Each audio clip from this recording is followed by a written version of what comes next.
In the last video, we dealt with the events going on in Asia Minor, and those events led up to the Corinthian War, which we are going to cover in this video. The Corinthian War is called the Corinthian War because most of the fighting took place near Corinth, but it probably should be called the Theban War since Thebes was the main ringleader in this new Greek confederacy. If you look at the map right here, you can see the main participants in this anti-Spartan confederacy: Argos, Corinth, Athens, and Thebes. And in blue, you can see the Peloponnesian League allies minus Corinth. Now, Corinth, of course, had long been Sparta's closest ally, but now Corinth was a bitter enemy of Sparta. Interesting how fast that relationship deteriorated. Now, in the last lecture, we also talked about Agesilaus in Asia Minor. He achieved some success there, but the Persians were determined to get him and the Spartans out of Asia Minor. The Persians first resorted to bribery, and when that didn't work, they decided to give money and gifts to several states in Greece to foment a rebellion there. So the Persians were hoping to cause as much mayhem in mainland Greece as they could, to get the Spartans to direct their attention on Greece rather than Persian territory. The Persians even provided 50 talents to get the ball rolling, and they achieved quite a bit of success. Several leading states made promises to make war against Sparta. Most notably, Thebes and Corinth accepted the gifts and money. And this was very dangerous for Sparta since, as I said before, these cities had been traditional allies of Sparta. But now many Greek cities were starting to hate everything with the name of Sparta on it. Athens apparently was not interested in Persian money, but nonetheless came to an understanding that they would participate in this new anti-Spartan confederacy. Now, Thebes, though, had one problem, and that was how to start a war. Well, they didn't want to be the one to break existing agreements with the Spartans, and according to Xenophon, Thebes was convinced the Spartans probably wouldn't break the existing truce either. So how to get a nice old ancient Greek war going? Well, Thebes decided to stir up trouble in the smaller city-states, hoping that this would drag in all of the major Greek powers. And we know from history that works real well in ancient Greece. Remember that tiny little place called Epidamnus that was the cause of the Peloponnesian War? In any event, the Thebans pushed the Locrians to start collecting taxes from an area that was claimed by both Locris and Phocis. Thebes was confident that the Phocians would respond and attack Locris, which was in fact exactly what happened. Phocis not only attacked Locris, but started collecting the taxes for themselves. On cue, the Thebans came to the rescue of the Locrians. Thebes claimed that the Phocians had no rights to this debatable district, as Xenophon calls it. And so with that, the Thebans wasted no time in attacking and pillaging Phocis. And you might guess what happens next. Yep. Phocis sent an embassy to Sparta asking for help against these insolent Thebans. So here we go, it was game on for the Corinthian War. And it really wasn't too hard for Sparta to get dragged into this war because the Spartans were still outraged over how Thebes had disrupted Agesilaus' sacrifice. The Spartans were also convinced that the Thebans had convinced Corinth not to join Agesilaus' expedition in Asia Minor. So Sparta was determined more than ever to launch an attack against Thebes to straighten them out. Since Agesilaus was still campaigning in Asia Minor, the Spartans immediately dispatched Lysander to Phocis, and there he would arrange the defenses and put together an army. In the meantime, Pausanias was placed in overall command, and he began to put together a Spartan and Peloponnesian army. Thebes now realized that the Spartans really were coming and dispatched envoys to their new best friend, the Athenians. Xenophon provided the speech given by the Theban envoys, and here is a portion of it.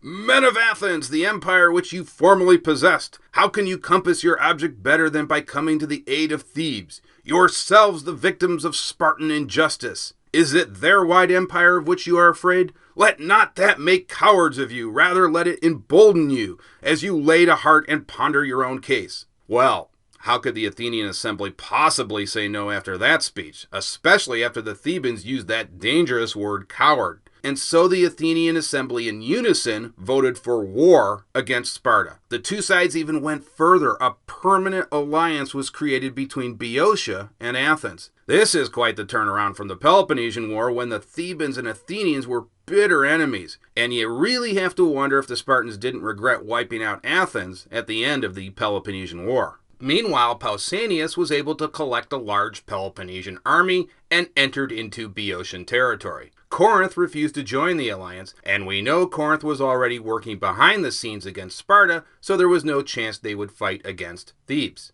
Lysander, meanwhile, took command of another army at Phocis. So the Spartans had two armies. The plan was for both the armies of Pausanias and Lysander to link up, but Lysander decided to take the initiative and ordered his army to break camp. First, Lysander successfully convinced the city of Orchomenus to revolt from the Boeotian Confederacy, and then he marched right up to the walls of Haliartus, another Boeotian city. Thebes didn't waste any time and immediately sent a relief force to Haliartus and attacked Lysander's forces. This battle took place right against the walls of Haliartus. Lysander was killed in combat, and thus came an abrupt end to Sparta's hero of the Peloponnesian War. After Lysander's death, the Spartan army fled to the mountains with the Thebans in hot pursuit, but Lysander's army now had the high ground, and so they simply turned around to take on the Thebans. The Thebans suffered massive casualties and wisely decided to break off the attack, at least for the moment.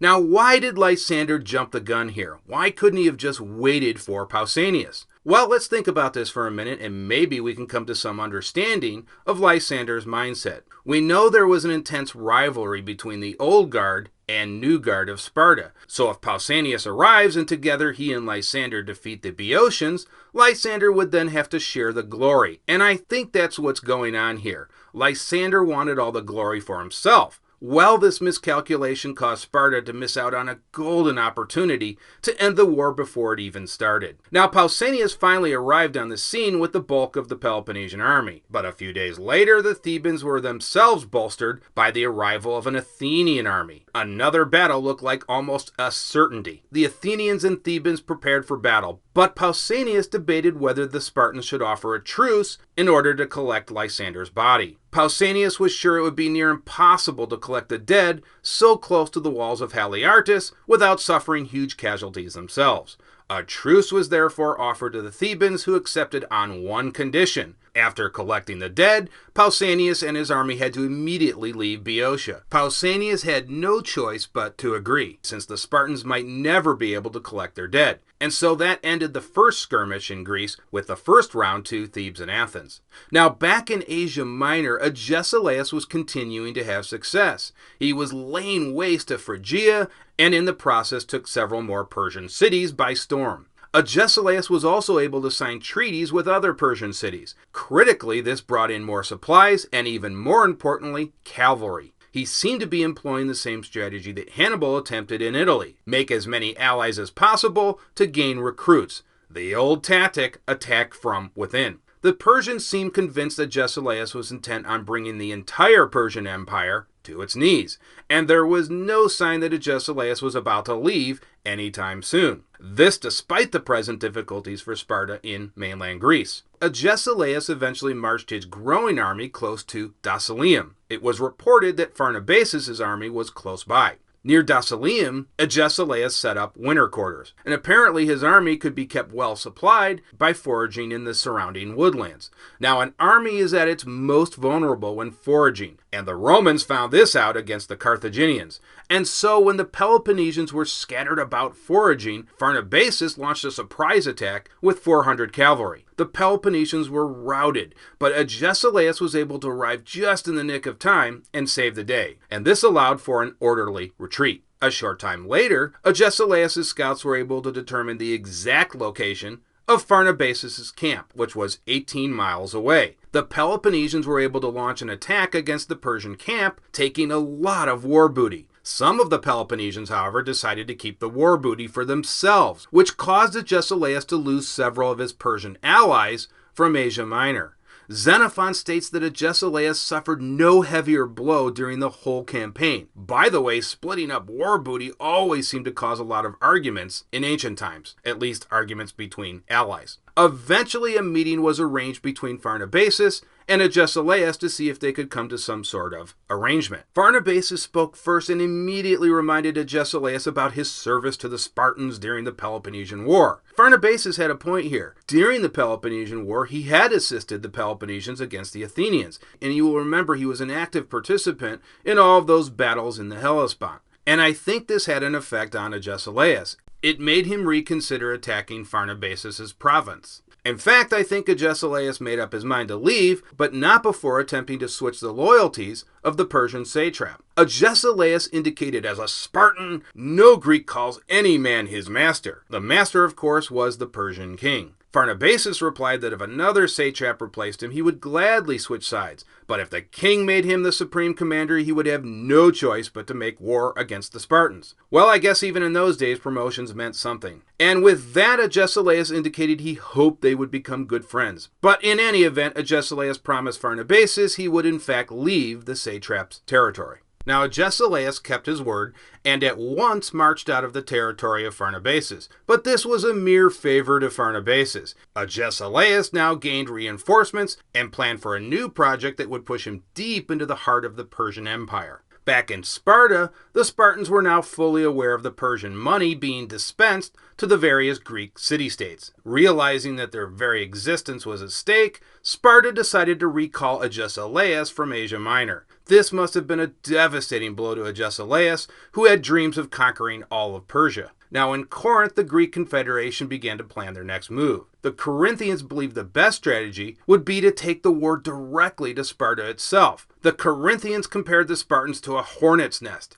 You can't attack the outer hives, you must attack the main hive, and then set fire to it. And so the allies were in agreement, bring this war directly to Sparta's backyard. The Corinthians and the rest of their allies broke camp and marched towards Sparta, reaching a town called Nemea, which was still part of Corinthian territory. However, a Spartan army had already been dispatched and reached Nemea as well. Both sides camped close to each other. The Spartan army checked in around 18,000 hoplites, while the Greek Confederation numbered at around 24,000 hoplites. And so this would be a nice traditional phalanx battle. The Spartans and their allies lined up for battle with the Spartans on the traditional right and the allies on the left. And again, that was the usual arrangement for the Spartans. However, the opposing coalition was divided over how to arrange themselves. The Athenians wanted to line up on the right, but ultimately acquiesced to the demand of the Boeotians that they take the left. That meant that Athens would have to bear the full brunt of the Spartan charge, while the Boeotians were on the right. And so that also meant that the Boeotians had the more advantageous position of facing off against Sparta's allies. And so the two opposing sides marched towards each other, and as was usually the case, the right flanks of both armies were victorious, while the left flanks of both armies were defeated. So after defeating the Athenians, the Spartans turned to face the soldiers from the allied right wing, who were returning from their pursuit of Sparta's allies. The Spartan phalanx was able to knock out first the Argives, then the Corinthians, and finally even the Boeotians. And to make matters even worse, the Spartans were able to attack all three of these groups from the side. That usually was about the worst thing that could happen to a phalanx formation, to be attacked from the side. Not to mention they were being attacked on the side from the Spartans. And so the Corinthians and Boeotians suffered massive losses. The Greek Confederation ran for their lives back to Corinth, but the Corinthians inside the city decided to close the gates, and so the rest of the allies were forced to head back to their old encampment. At this point, the Spartans decided to break off the attack and set up the usual trophy of victory on the battlefield. At the end of the day, the Spartans inflicted 2,800 casualties, while only losing 1,100. And of those 1,100 casualties, only 8 Spartans were lost. The rest of the casualties were suffered by Sparta's allies. Although the Spartans held the field at the end of the battle, they were unable to force their way past Corinth and enter into central Greece. And that was a constant problem for Sparta, how to deal with those walls of Corinth. The next engagement occurred at sea. The Spartan fleet, under the command of the Spartan general Pisander, sailed out from its harbor at Cnidus. The combined Persian-Athenian fleet, which you will remember had been constructed in secret, decided to confront the Spartans. One fleet was led by Conon, and the other fleet was led by Pharnabazus. The details of the battle itself are very sketchy. It appears that the Spartan fleet initially fared well against Conon's fleet, but at some point the rest of the Persian fleet arrived and drove the Spartans back, forcing them to beach many of their ships. The Spartans lost their entire fleet, and another 50 Spartan vessels were captured by the Persians. So it was a total disaster for the Spartans. This battle ended the Spartans' attempt to establish a naval empire. Sparta never again attempted to rebuild their navy. Conon, meanwhile, sailed his fleet to Athens. As a result, within a few years, Athens had reclaimed its place as a major Greek sea power. And ironically, this fleet had been funded by the Persians. Conon even began to rebuild the long walls of Athens, so Athens was able to reclaim some of her former overseas possessions. This period became known as the Second Athenian Empire. But even more ominous for Sparta was that the Persians reestablished its dominance over Ionia and other parts of the Aegean. So early on in this war, it's really Persia and Athens that are benefiting from the events in the Corinthian War.